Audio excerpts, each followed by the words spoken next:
This video has high quality live action visuals provided by the YouTube channel Dark Echoes.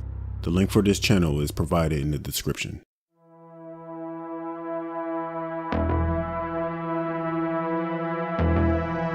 Nightmare Files.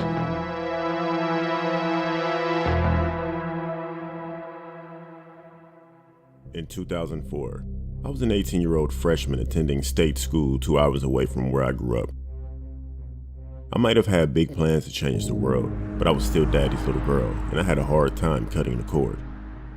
I ended up going home to visit my parents every couple of weeks though.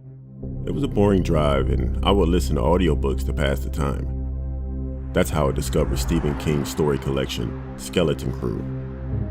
In one of the stories, Mrs. Todd's Shortcut, a woman finds a wormhole while exploring the back roads. Something about that one connected with my sense of adventure. It inspired me to take a different route home every time I drove back. It was easy enough at first, but pretty soon, I had to scour the map to find new paths from point A to point B. And since I'm submitting my experience to this true horror channel, it goes without saying that one day, it all went spectacularly wrong.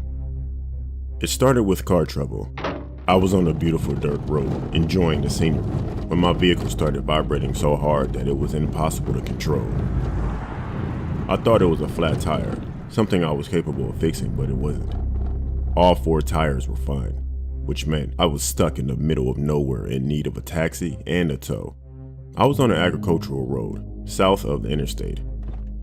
I guessed I was 20 miles from the next town and maybe 2 or 3 miles from a road that would take me to the freeway. I've been on the side of the road for almost an hour, and not a single car passed by. I started packing my stuff up. It was time to start walking. I figured there was a house somewhere on this road where I could ask to use the phone. But as I got out of my car, I could hear an approaching vehicle in the distance. I thanked my lucky stars and I waved it down.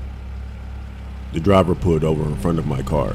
A relatively attractive guy in his 20s stepped out. He had me pop the hood and looked at my engine. He stared at it for a long time and then offered to drive me to a payphone. Despite being good looking, there was something off about him. I sensed it right away, and I might have declined his offer if I didn't see a photo of a kid hanging from his rearview mirror. The idea of him being a dad overrode my gut instinct, and I accepted. As we drove, he was mostly quiet. We made some small talk, but it felt forced, and it seemed like he refrained from looking at me in my eyes. Every time he glanced in my direction, it felt like his focus was on my body and not my face. I suddenly regretted going in a crop top instead of wearing something more conservative. When I saw the turnoff to the interstate, I felt a sense of relief. I looked out on the road and waited for him to slow down, but he didn't. When I protested, he told me that the road was under construction and we'd have to take the next one. There weren't any detour signs, and I pointed that out to him. He shrugged it off, saying he must have got them mixed up, and we'd take the next one. I argued that we could still turn around, but he said it wouldn't make any difference because the tow truck would be coming from the town anyway. At this point, I started to become scared. I had a gnawing fear that he had no intention of ever taking me to a payphone. So I bluffed and I told him that I needed to go to the bathroom ASAP. He started to slow down, and again, I felt this sense of relief. But then he stopped on the side of a road and told me to go ahead and use the bushes and that he would wait. My bluff had worked, but not in the way that I hoped. I stepped out of the car and I started to walk. I was maybe 20 feet away when he called after me, telling me not to go too far because there were coyotes around. I walked around 20 feet to the top of a hill and caught a glimpse of a lake. It was massive, much bigger than it seemed on the map. I pretended to squat down and debated whether or not I should make a run for it. I was a swimmer back in high school, and I felt confident that I could outswim this guy if I could make it to the water. And then I heard him, slowly creeping toward me. He knew I wanted privacy, and yet here he was trying to sneak a peek. That was the decider. I sprang to my feet and I sprinted toward the lake as fast as I could. It must have caught him by surprise because I got off to a huge lead before him starting to run after me. And I needed every single step. He was bigger and faster, and every time I glanced back, he was closer than the time before. I started to think that he would catch me, that my fate was sealed. And then the woods cleared, and I was at the shore, and once knee deep, I dove in. I cross-stroked for a solid 100 meters before I dared to look back.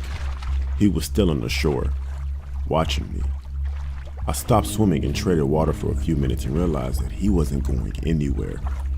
He was going to stand there and wait for me. I knew that if I didn't try to swim across, either hypothermia would set in or eventually I'd tire out and drown. Nightfall was quickly approaching. I tried swimming parallel to the shore to see what he would do. He followed me, step for stroke, keeping an eye on me for the entire time. It was cat and mouse and I was losing. And then at that exact moment, I heard the boat.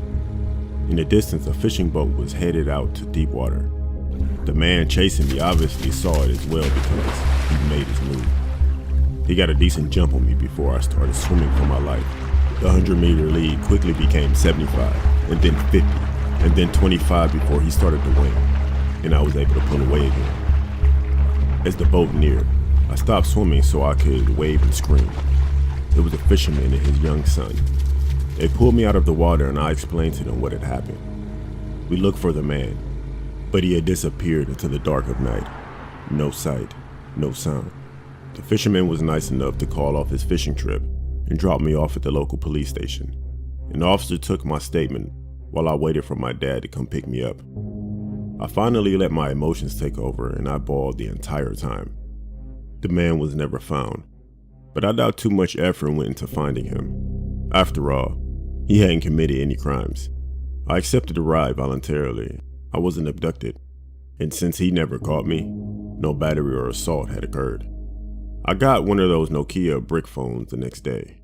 My car got a new axle a few days later, and I eventually went back to driving home on a regular basis, but never on the back roads.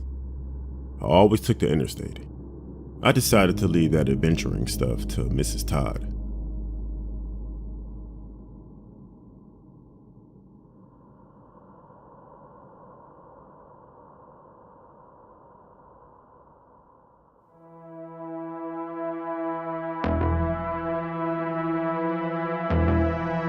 Nightmare Files.